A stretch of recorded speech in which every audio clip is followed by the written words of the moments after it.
Hello and welcome to Life Matters, where we interview guests who protect human life from conception to natural death.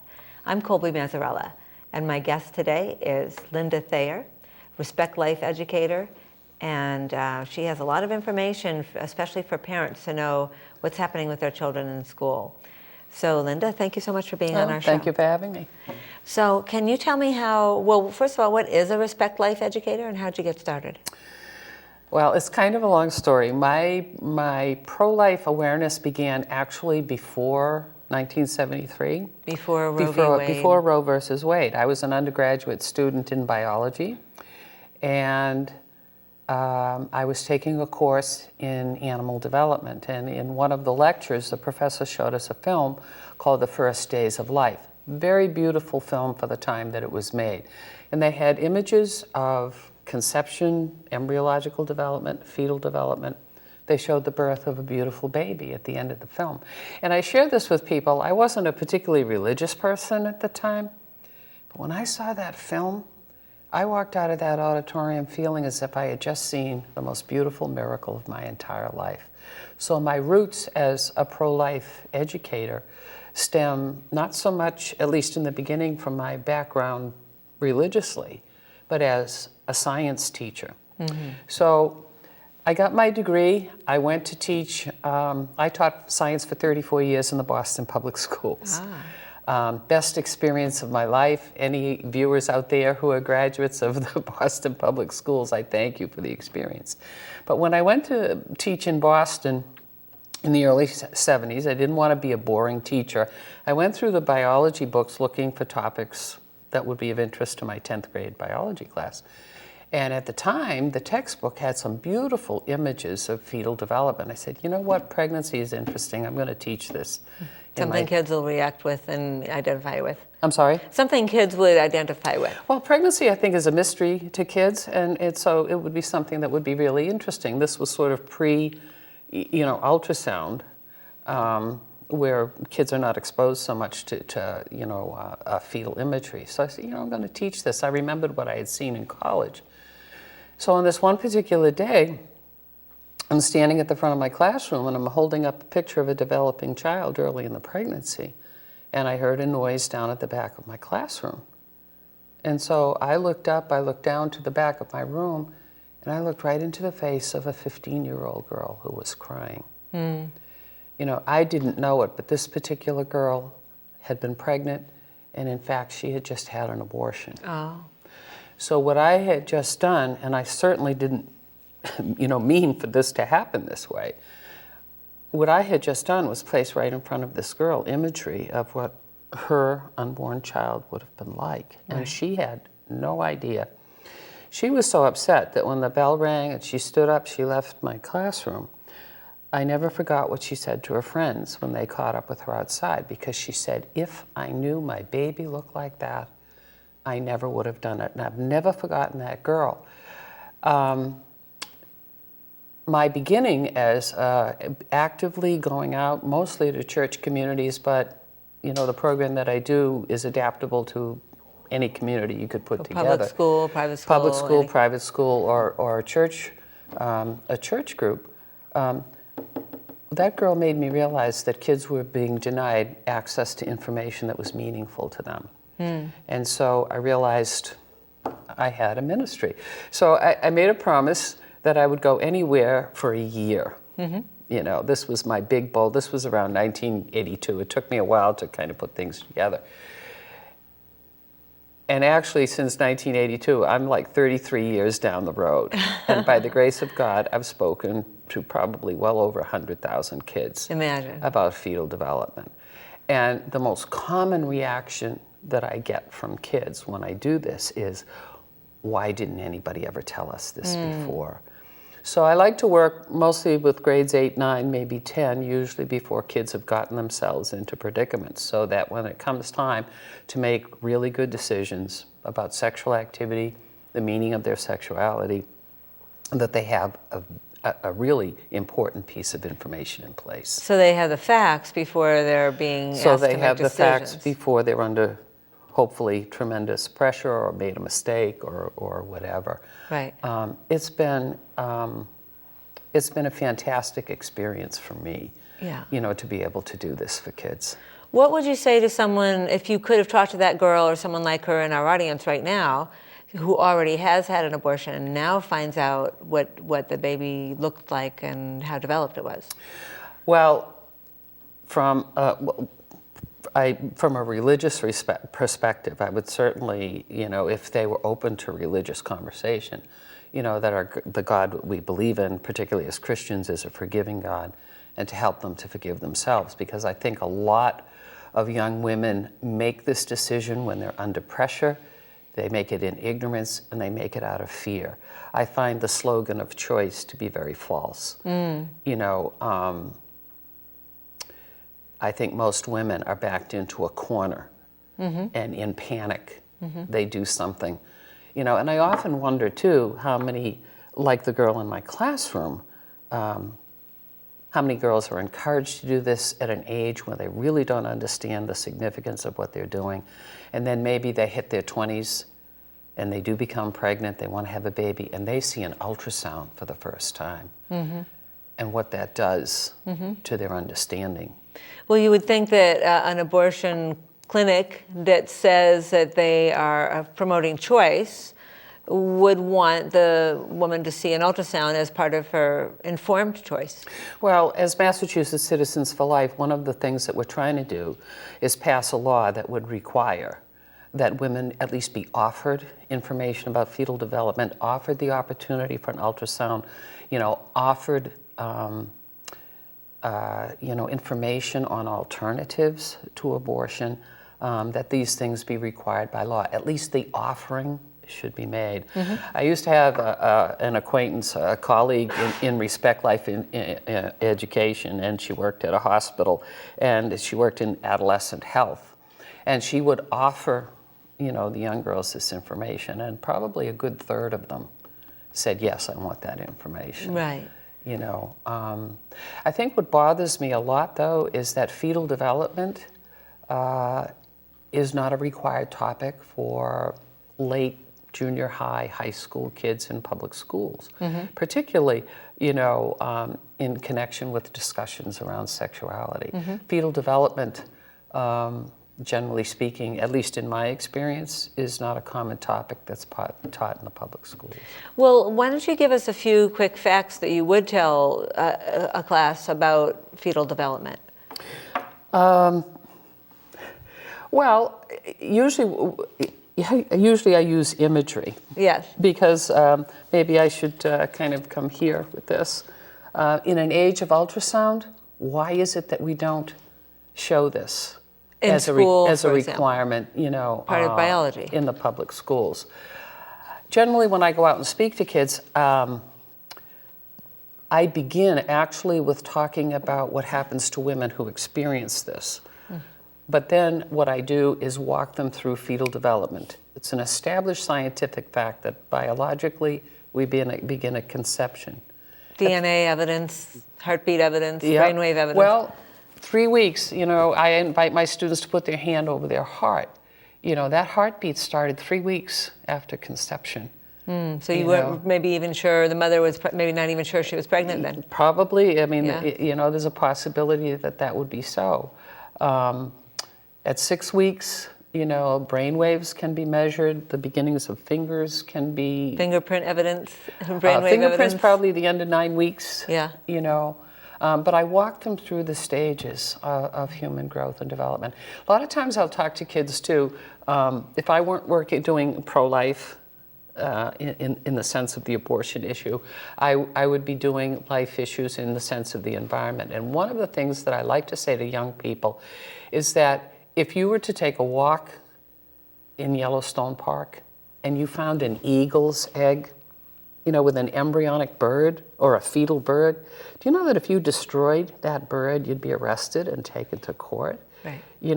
I live on the South Shore where eagles aren't the issue, but those little piping plovers in the summertime, the same kind of thing. We protect unborn life for other species, but somehow we don't protect, our own. So I walk them through visuals of fetal development. The most common response that I get from young people is, why didn't anybody tell us this before? That's the most common reaction, that I get. Well, if they're not being taught fetal development, what are they being taught in school about human sexuality? Well, there is a document called the Massachusetts Health Curriculum Frameworks, and basically it's the whole spectrum of health issues. These are the guidelines and the recommendations by the state for what should be taught in the public schools.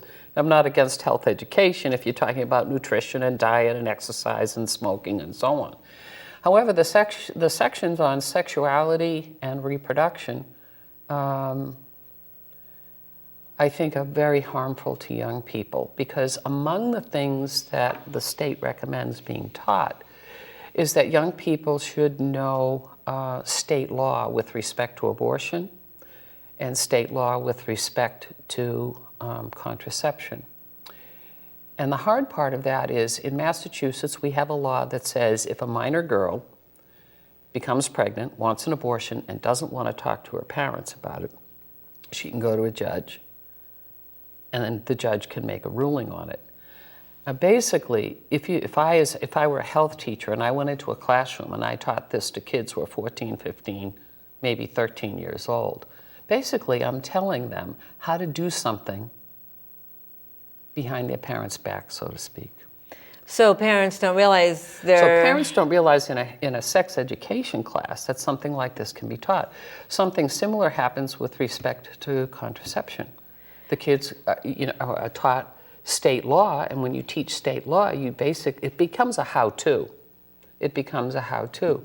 And I think, for parents who are out there, you really need to take a look at the specifics. A lot of people think, that sex education in the schools is a little bit about the birds and the bees and maybe a little bit about safe sex. But I think it's far more radical than what the average parent realizes. Parents are supposed to be notified when these things are taught. But again, what is mentioned when the school sends a letter home? What are the specifics?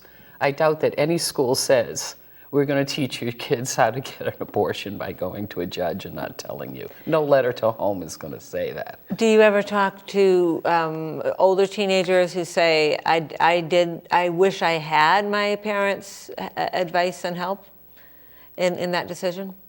Is that, what are the after effects of making such a huge decision without your parents' help? Yeah, I've heard regrets. Yeah.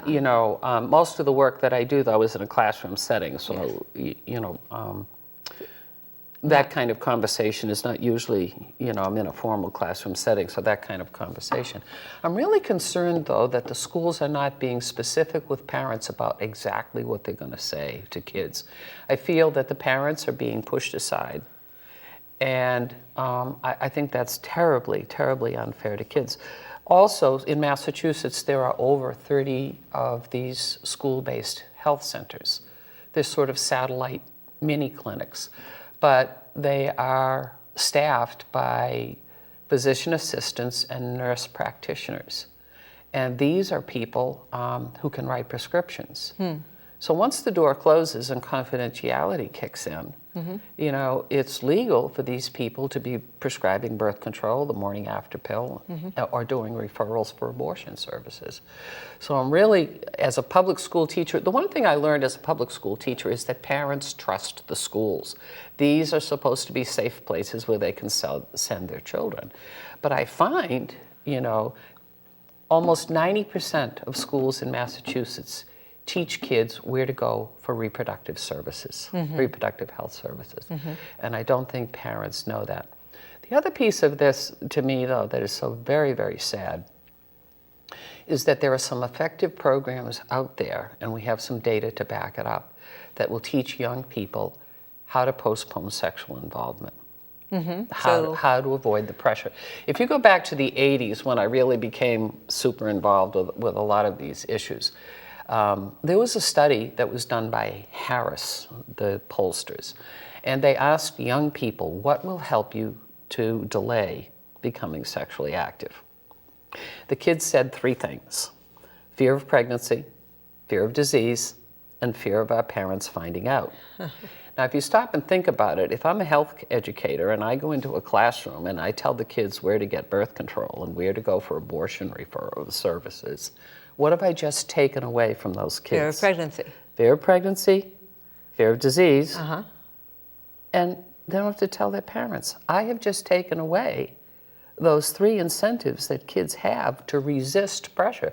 I fear that what we've accomplished is really to accommodate the pressure, make it harder, for the kids to resist the pressure to become sexually active. So that was one study. 5 years ago, there was a published study. It was done by researchers at Johns Hopkins. And they wanted to find out what were the strategies that would help kids to wait. So they compared 4 things. One was the safe sex message. One was a control group with no message. One was what I call the mixed message, abstain, but if you don't, do the safe sex thing. And the other was abstinence. Now, when the results came in, the kids that were most likely to become sexually active were the kids who had the safe sex message only, followed by the control group who had no message. They were most likely to become more sexually active. To initiate sexual activity, right? The third was, kind of lost what I said here. The mixed message. Mixed message. The mixed message. The kids most likely to abstain were the kids who had the abstinence only. Well, that makes sense. You're teaching them what you want them to. Well, if you're really practice. serious about reducing the incidence of sexual activity, as a public policy, you're going to look at what works. And the interesting thing was, to my best recollection, this was a one-shot deal, and it only focused on health, no values. I think one of the saddest things about sex education, what we've really done, is become so preoccupied, with sex and supposedly avoiding, reducing, teenage pregnancy. Do you know what the one thing? It's not even in the frameworks. Do you know the one thing we don't talk to kids about? What? What does it mean when people love each other? We have traded what I would call love education for just sex education. So that would connect to commitment and we waiting don't to talk marriage. to kids. We don't talk to kids about commitment, faithfulness, sacrifice, generosity, forgiveness, all of those things that make a relationship, worth having. In that vein, one of the better, I don't like the term abstinence because abstinence is like a don't do, but I'd rather call it true love education or something of that sort. But there was a beautiful curriculum out of BU. I'm not sure if it's still being used, but it was an abstinence program that was based on literature, and it was about love stories, not just romantic love stories, but the nature of love itself. Interesting. And they did a controlled study, and it was basically, I believe, grades 7, 8, and 9. The kids who went through, the program was called The Art of Loving Well. The kids who went through this program, 92% of them continued to abstain versus 72% of a control group. That's huge. Wow. That's huge. So, what I would like to say to people is, look, if you talk to kids about love in terms of commitment, that kids don't understand the difference between love and desire. Love is a commitment to the well-being of another person. Yes. It's not just emotional attachment. It's not just desire. That's why I think relationships come and go. There's the one word that I'd like to really delete from this whole conversation is relationship. How about talking about spouse? Someone who is really committed to me and I'm committed to them. We don't talk about commitment. All those things that make a relationship worth having, Right. we don't talk about. Yeah. We really don't talk about it at all. So I think we have, a lot of work to do. I'm always reminded of that song from the 80s, I think it was from the movie Urban Cowboy, but the kids are all looking for love in all the wrong places. Right. Yeah. And I think we really need to help them with that. Well, to get parents more connected to their kids and their love education, could you just get back to the letter that would go home from school And what would it say, like, about permission for the school's way of presenting sex education without commitment? I think the schools and the health teacher in particular, or the state, should draft a letter that really says specifically, we're going to teach your kids, pro-choice, we're going to teach them contraception, we're going to teach them meaningful, they're not really telling parents exactly what this is about. And I don't think, I'm still not happy about the word abstinence, but, we're really not talking to the kids about why they should wait. And my experience has been, because I have 2 programs, right? One is on the fetal development and that aspect of pro-life. But the other is a marriage program, but it also includes other things. And it does talk to the kids about, the impact of pregnancy, the impact of diseases. Most kids don't realize some of these diseases that they're vulnerable to have no cure. I think we've promoted a myth of safe sex among kids. Right. Now they changed the word to safer, meaning it's not very safe, it's just safer than something else. If you're up in an airplane, do you want a perfect parachute or an almost perfect parachute if something goes wrong? But the kids think these things are magic, that they're going to protect them against everything. So if a parent does not want their child to have the sex ed course that's value-free, no commitment, just the mechanics of what you can do, then what are the parents' rights in a school? Well, right now parents can opt. If parents don't want the schools to teach their kid, the parent does have the right to opt their child out. So opt out. If the parent communicates to the school, their child will be out. If the parent never gets the letter, doesn't do anything. Well, my fear is that what's happening right now is, if a letter is sent, that the content isn't specific enough for parents to want to opt their child out. I can't imagine any parent wanting to send their child to school to learn how to get an abortion without their parents being aware that they're pregnant. Right. Most parents care about their children. I know the tensions of adolescence, and kids go through phases where they rebel and that sort of thing. Parents care about their kids. I can't imagine a legislator passing a law that would say, yes, we want the schools to teach this to kids. So I think we need to look at that.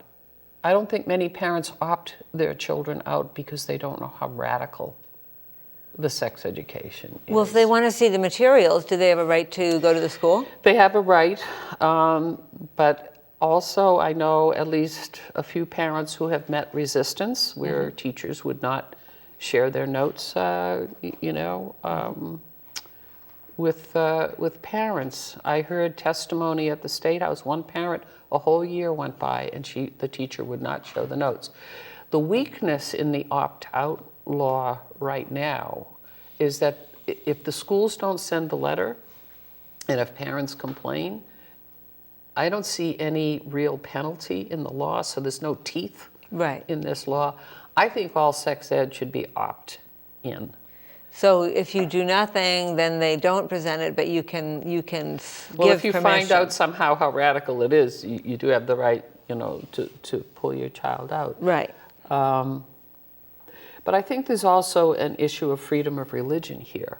If you come from, an Orthodox Christian home or Jewish home or Muslim home, where you're teaching a certain ethic when it comes to sexual behavior, the schools are really contradicting parents' rights to raise their children according to the ethic of their religious tradition. So there's a freedom of religion aspect of this too.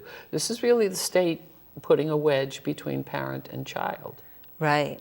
So my last question is, if someone in the audience wants to know more or know what they can do to help, where would they go to get information? Well, hopefully they would contact Massachusetts Citizens for Life. .org. I will be happy to speak to young people, and my best scenario, I like to do the presentations that I do on fetal development and marriage with both parent and child together. Yes.